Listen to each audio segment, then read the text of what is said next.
Guys नए हैं तो चैनल सब्सक्राइब करें रोज नई घोस्ट वीडियो के लिए। सब कहते हैं मुझसे हमेशा, महेश तू बहुत ही जिद्दी है। तो मैं भी उनसे कहता हूं, जब तक मेरा हर बिल मैं अपने पैसों से भर रहा हूं तब तक अपने दिल की ही करूंगा। इसलिए सबने मना किया था मुझे ये घर खरीदने से, लेकिन मैंने फिर भी खरीदा। ऐसा मकान मिलता बहुत मुश्किल से ही है। ठीक है, पास में ही एक कब्रिस्तान है, लेकिन अब क्या मुर्दों के डर से हम जिंदा लोग भी जीना छोड़ दें?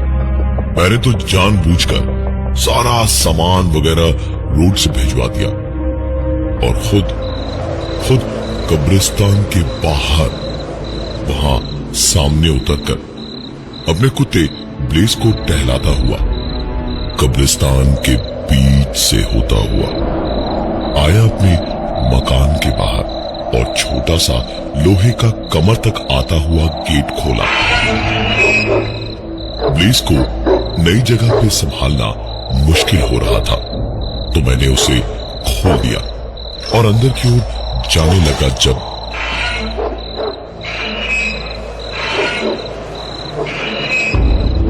मैंने पलट के देखा तो जो गेट खोलने के बाद मैं बंद करके आया था वो खुला हुआ था, और जिस ब्लेस को मैं अभी तक संभाल नहीं पा रहा था वो पूंछ हिला के इतना खुश होके रह रह के भौंक रहा था जैसे मालिक उसका मैं नहीं कोई और ही था, और रह रह के वहां मिट्टी चाट रहा था। कहते हैं कि जानवर अपना इलाज खुद ही कर लेते हैं। मैंने ब्लेस को कई बार मिट्टी खाते और घास चबाते देखा था, इसलिए मैं सीधा अंदर चला गया, ये सोचते हुए कि जब उसका मन भर जाएगा तो आ जाएगा। घर में घुसने के बाद एक चीज बहुत ही अजीब लगी। जब ये घर देखने आया था उससे तो बहुत ही अलग लग रहा था। अभी सारी साफ सफाई रंगाई सब धरी की धरी रह गई। ऐसा लग रहा था जैसे पूरे घर में अजीब सी सड़न की बदबू, सीलन की बदबू भरी पड़ी थी। धूल चारों तरफ जमी हुई थी। बहुत ही अजीब सा माहौल भी हो रखा था। सन्नाटा तो था, लेकिन लग रहा था कि मैं वहां अकेला नहीं था। नई जगह पर ऐसी अजीब बातें होती रहती हैं। यही सोचकर मैं कुछ भी सोचे बिना सारा सामान वगैरह सजा धजा कर अपने कमरे में सो गया। अगले दिन नए घर में सारे दोस्तों और ऑफिस वालों को पार्टी दी थी। अच्छा लगा ये देख के कि सभी लोग आए। पार्टी बहुत ही अच्छी रही और करीबन 11:30-12 बजे तक चली। सब चले गए तो मैं सारी प्लेट्स वगैरह उठाकर रख ही रहा था कि तभी मेरा मोबाइल बजा। मैंने फोन उठाया तो मेरे दोस्त गौरव का ही फोन था। सबसे आखिर में वही निकला था। उसने फोन पर कहा कि भाई दरवाजा खोल, वो बच्ची मेन गेट से दरवाजे तक जा रही है, फिर से कहीं बीच में इधर उधर ना चली जाए। मुझे लगा कि गौरव ने गलती से मुझे फोन कर दिया है, इसलिए मैंने उसे कहा कि अबे मैं महेश बोल रहा हूं, कौन सी बच्ची की बात कर रहा है तू? तो गौरव ने जो कहा उस पर मुझे यकीन नहीं हुआ, क्योंकि उसने कहा कि अरे वही बच्ची जो मेरी गाड़ी में आके बैठ गई थी लुका छुपी खेलते हुए। पूछा तो उसने कहा कि तेरे यहाँ रहती है, दरवाजा खोल के देख सामने ही खड़ी है। मैं दरवाजे की ओर बढ़ता हुआ फोन पर ही बोला, अरे यार कौन सी बच्ची, मैं तो अकेला रहता हूं यार। तूने ना बहुत ज्यादा पी ली है, इसलिए ना तुझे पार्टीज में कोई नहीं बुलाता। गौरव ने पूरी बात सुनते ही चिल्लाते हुए कहा, ओह माय गॉड, तू दरवाजा मत खोलना महेश, गलती से भी दरवाजा को मत खोलना महेश। लेकिन तब तक बहुत देर हो चुकी थी। फोन पर बात करते करते मैं दरवाजे को खोल चुका था। पर आश्चर्य की बात यह है कि दरवाजा खोलने पर मैंने देखा कि बाहर कोई नहीं था। मैंने ज्यादा दिमाग नहीं लगाया और वापस सारा काम खत्म करके सोने चला गया। सुबह उठा तो सोचा एक बार गौरव को फोन करके पूछ लूं कि सचमुच कोई बच्ची थी भी या सिर्फ उसके नशे में ये उसका वहम था। लेकिन 4-5 बार कोशिश करने के बावजूद गौरव का फोन नहीं लगा। मैंने भी ज्यादा दिमाग नहीं लगाया और सीधे अपने ऑफिस चला गया। ऑफिस पहुंच के बैग रखा और सबसे पहले मैंने गौरव को ही फोन लगाया। फोन एक बार में लग गया और उधर से गौरव की एक सोई हुई सी आवाज ने कहा, हेलो। मैंने इधर से पूछा कि तू कल रात की पार्टी के बाद में उस बच्चे के बारे में क्या बोल रहा था। गौरव के जवाब ने मेरे होश उड़ा दिए। उसने कहा, भाई सॉरी यार, मैं कल आ नहीं पाया तेरी पार्टी में। बहुत तबीयत खराब है मेरी यार। डॉक्टर ने 1 हफ्ते तक बिस्तर से उठने को मना किया हुआ है। मुझे यकीन नहीं हो रहा था जो भी मैंने अभी अभी गौरव से सुना था। उस दिन वो गेट मेरे बंद करने के बावजूद खुला होना, फिर मेरी पार्टी में गौरव का किसी बच्ची को देखना और वापस उसे घर तक छोड़ना, और अब खुद गौरव का कहना कि वो तो पार्टी में आया ही नहीं। मेरा दिमाग उस वक्त ऐसा लगा जैसे फट जाएगा। मैं चाह के भी अपना होश नहीं संभाल पा रहा था। मैंने बॉस को फोन किया और छुट्टी लेकर सीधा वापस घर चला गया। घर पहुंचकर मैंने सोचा कि सो जाऊंगा। शायद शिफ्टिंग की वजह से थकान बहुत ज्यादा हो गई है। मैंने ताला खोलकर बस दरवाजा खोला ही था कि अंदर देखा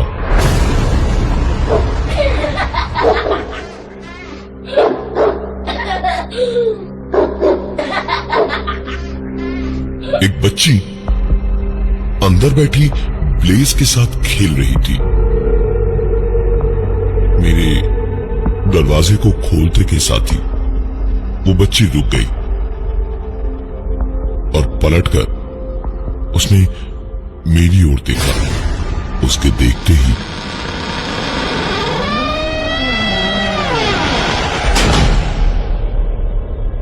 दरवाजा बंद हो गया। मैंने पूरी ताकत से धक्का मारकर दरवाजे को खोला और देखा अंदर कोई नहीं था। ब्लेज इधर उधर भौंकता हुआ उछल रहा था, जैसे कुछ ढूंढ रहा था, और फिर उदास सा होकर एक कोने में बैठ गया। मैं घर में चिल्लाता हुआ घुसा। कौन है? कौन है? कौन घुसा मेरे घर में? कौन है? कौन घुसा है मेरे घर में? मैं जितनी दिलेरी से अंदर घुसा था उतनी ही जल्दी मुझे एहसास हो गया कि कितनी बड़ी गलती कर दी मैंने, क्योंकि मेरे अंदर घुसते ही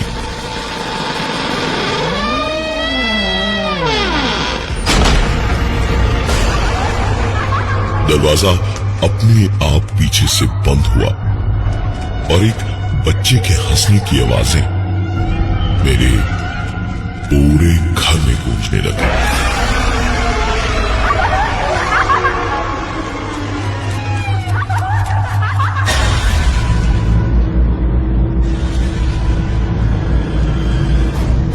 मेरे लिए घर में एक पल भी रहना बहुत मुश्किल सा हो रहा था, लेकिन पूरी जिंदगी की गाढ़ी कमाई मैंने इस घर में लगा दी थी और डर के भागना मैंने कभी सीखा नहीं था। मैंने गौरव को ही फोन किया और उसे पूरी बात बताई। मेरी बात सुन के वो भी घबरा गया काफी। उसने कुछ देर सोचा और फिर कहा, भाई एक काम कर, पूरे घर की फर्श पे पाउडर छिड़क दे। मैंने वैसा ही किया। पूरे घर की फर्श पर 3-4 डब्बे पाउडर के छिड़क डाले। फर्श पे पाउडर की एक मोटी परत चढ़ी हुई थी। मैंने भी थोड़ा हल्का फुल्का खाया और फिर पता नहीं कब आंख लग गई। नींद खुली तो शाम हो चुकी थी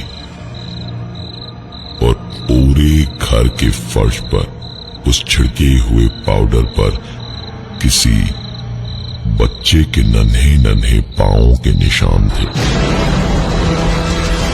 क्या कहानी रही होगी इस बच्ची की, ये सोचकर बुरा भी लगा, लेकिन घबराहट भी थी। जो भी हो, मुझे कोई नुकसान नहीं पहुंचाया गया था अब तक।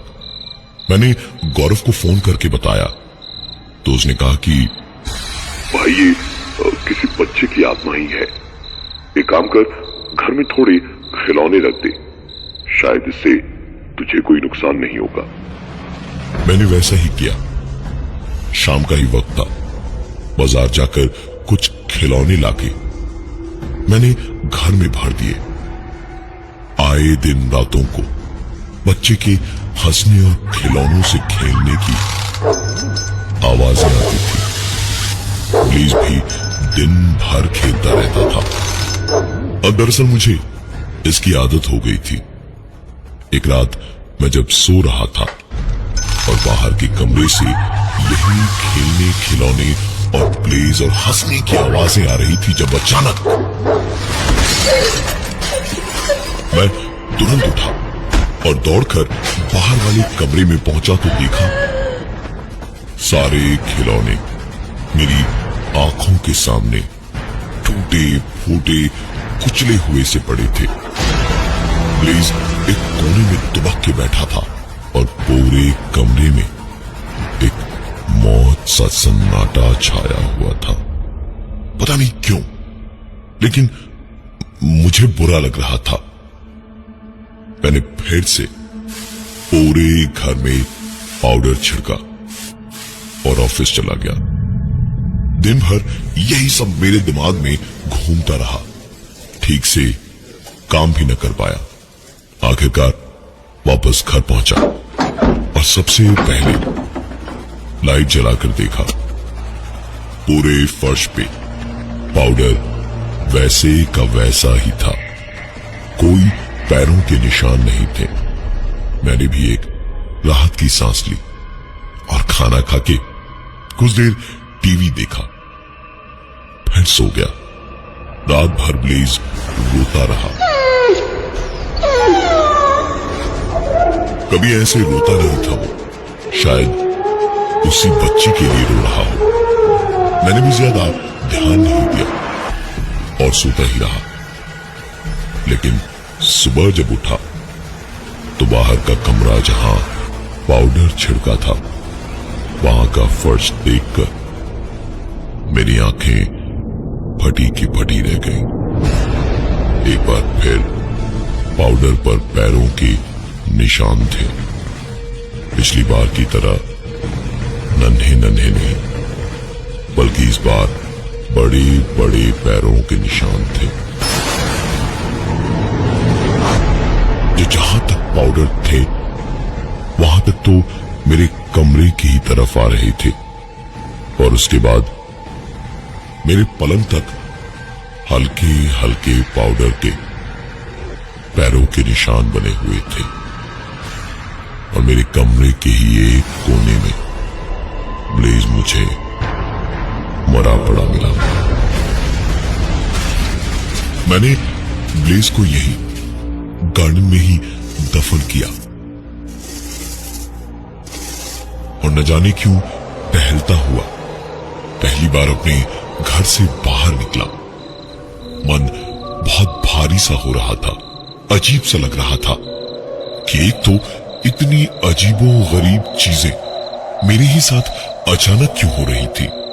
क्या उस घर में कुछ हुआ था या कहीं ये पास के कब्रिस्तान से कुछ था जिसे ब्लेज अपने साथ घर ले आया था।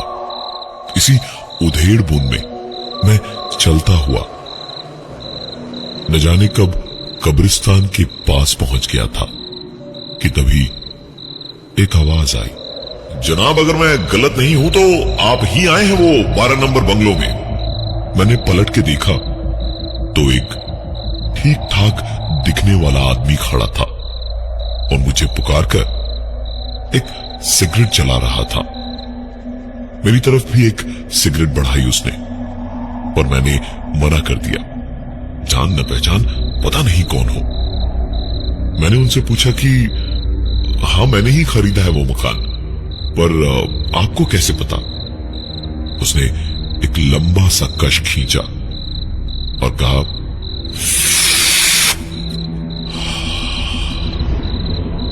अरे सर, अपना चेहरा देखिए, परेशानी साफ दिख रही है। क्या हुआ? बच्ची दिखी या बाप? मुझे तो जैसे किसी ने बिजली का झटका दे दिया हो। ये सुनने की सपने में भी उम्मीद नहीं की थी मैंने पलट के उससे ही सवाल कर दिया, आप कैसे जानते हैं उनके बारे में?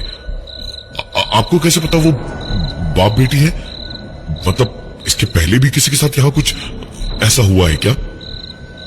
उस आदमी ने सिगरेट फेंकी और गहरी सी एक सांस लेते हुए उसने कहा, देखिए, जानता तो वहां पहले पीटर ब्रिगेंजा, उसकी बीवी फियोना और बेटी टीना रहते थे।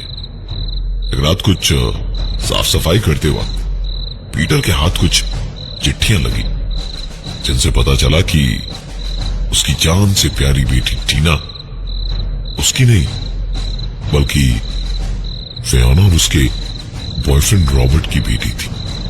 दोनों तब भी कभी कभी छुप छुप के मिला करते थे, और ये सब जान के पीटर ने वही किया जो कोई भी प्यार करने वाला करता। फियोना को उसने घर से भगा के शादी की थी। कहते हैं ना, सियासत में ईमानदारी और प्यार में बेईमानी ऊपर वाला भी बर्दाश्त नहीं करता। पीटर ने अपनी बीवी और बच्ची दोनों को नींद में ही गला घोंट के मार दिया और रॉबर्ट को मार के उसकी लाश रातों रात यहीं दफन कर दी और आखिर में खुद को भी खत्म कर डाला। ये कहानी सुन के मेरी तो आंखों के आगे अंधेरा ही छा गया।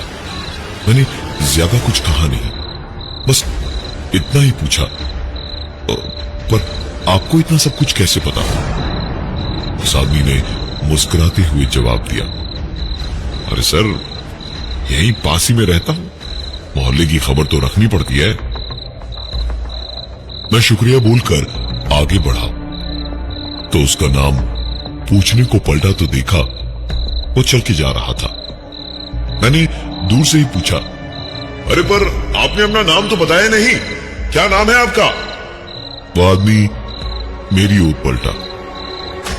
पलटकर मुस्कुराया और हाथ हिलाकर अलविदा कहता हुआ वापस मुड़ा और चिल्लाया, रॉबर्ट रॉस, रॉबर्ट रॉस।